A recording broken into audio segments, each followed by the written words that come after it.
দেখতেই পাচ্ছ সাজানো হয়ে গেছে। আর আমাদের এখানে কিন্তু চলছে ফেস্ট, মানে আমাদের ক্যাম্পাসের ফেস্ট। আগের যেটা ছিল সেটা কিন্তু ছিল মেডিকেল কলেজের ফেস্ট। তো শুনতেই তো পেলে, যেহেতু আমাদের কলেজে চলছে ফেস্ট আর আমার কিন্তু সামনেই ছিল এক্সাম, সেই কারণে কিন্তু খুব একটা ভালো করে মজা করা হয়ে ওঠেনি। তোমাদেরকে পুরো 3 দিনের একটা গ্রস ভিডিও দিয়ে দিলাম। আর তোমরা তো জানোই আমাদের কলেজে আসতে চলেছিল কিন্তু জাভেদ আলী আর হচ্ছে আমাদের অনন্যা চক্রবর্তী।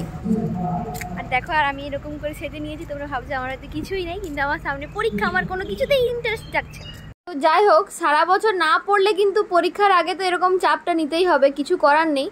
ফেস্ট তো ফেস্টের সময়ে হবেই। তো আমি যদি আগের থেকে পড়তাম হয়তো এই দিনটা আমাকে আজকে দেখতে হতো না। তারপর আমরা কিন্তু চলে এসেছিলাম, মানে এসেছিলাম সকাল থেকেই বসেছিলাম, কারণ চেয়ার ভর্তি করা নিয়ে কথা এখানে।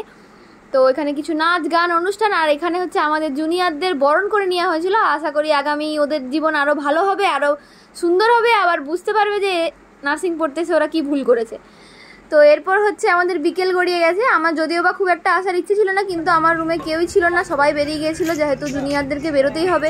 আর আমার দিদির ডিউটি ছিল কিন্তু গেটে মানে কেউ কোনো খাবার জিনিস বা বাজে স্মোকিংয়ের জিনিস বা কোনো আলাদা আলাদা ড্রিঙ্ক নিয়ে ঢুকছে কিনা সেটা দেখার জন্য, ওদেরকে চেক করার জন্য। আর এই দেখো, এটা হচ্ছে নাইটের ভিউ, কত সুন্দর লাগছে তাই না? আর হচ্ছে এই হচ্ছে আমাদের কবিগুরু বিল্ডিং, যেটাকে অনেক সুন্দরভাবে সাজিয়ে তোলা হয়েছে।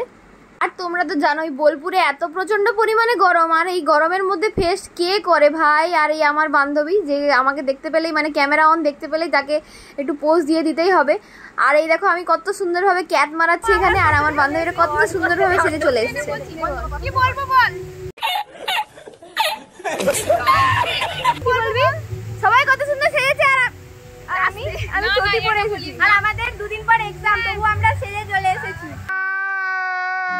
আর এই ভিডিওগুলো কিন্তু সবই ছিল প্রথম দিন, আর প্রথম দিনে কিন্তু বেশি চমক থাকেনি, কারণ জুনিয়রদের ছিল ট্রেকিং আর ওদের বরণ, ওইটাই কিন্তু মেন আকর্ষণ ছিল। তারপরে এইটা হচ্ছে দ্বিতীয় দিনের সকাল, যেখানে হচ্ছে সিনিয়র দিদি মানে জিএনএম থার্ড ইয়ার যেগুলো এবছর বেরোবে, মানে যেগুলো বেরোবে এই বছর, তাদের হচ্ছে কিছু ডান্স পারফরমেন্স দেখে নিলাম। মানে যারা নাচতে না জানলেও এখানে নাচছে, যেহেতু এটা ফাইনাল ইয়ার তোমরা বুঝতেই পারছো। আজকে দ্বিতীয় দিনের আকর্ষণ কিন্তু ছিল আমাদের অনন্যা চক্রবর্তী। আর যেহেতু বাইরে থেকে আর্টিস্ট আনা হচ্ছে, সেই কারণে ভিড় তো হবে ক্যাম্পাসে, এটা স্বাভাবিক। সেই কারণে কিন্তু আমরাই বিকেল করে সেজে গুজে বেরিয়ে পড়েছি, যাতে সুন্দর সুন্দর ফটো আর কিছু ভিডিও তুলতে পারি। আর এই ছিল আমার আজকে সেকেন্ড দিনের লুক। তোমাদের কেমন লাগছে অবশ্যই কিন্তু কমেন্ট করে জানিও। আমি কিন্তু নিয়েছি এই ভাইরাল শাড়িটা মিশোর থেকে, যেটা তোমরা হয়তো অনেকেই ইনস্টাগ্রামে দেখেছো। তো ভিডিওটা ছিল এই পর্যন্ত, কেমন লাগলো জানিও। বাই।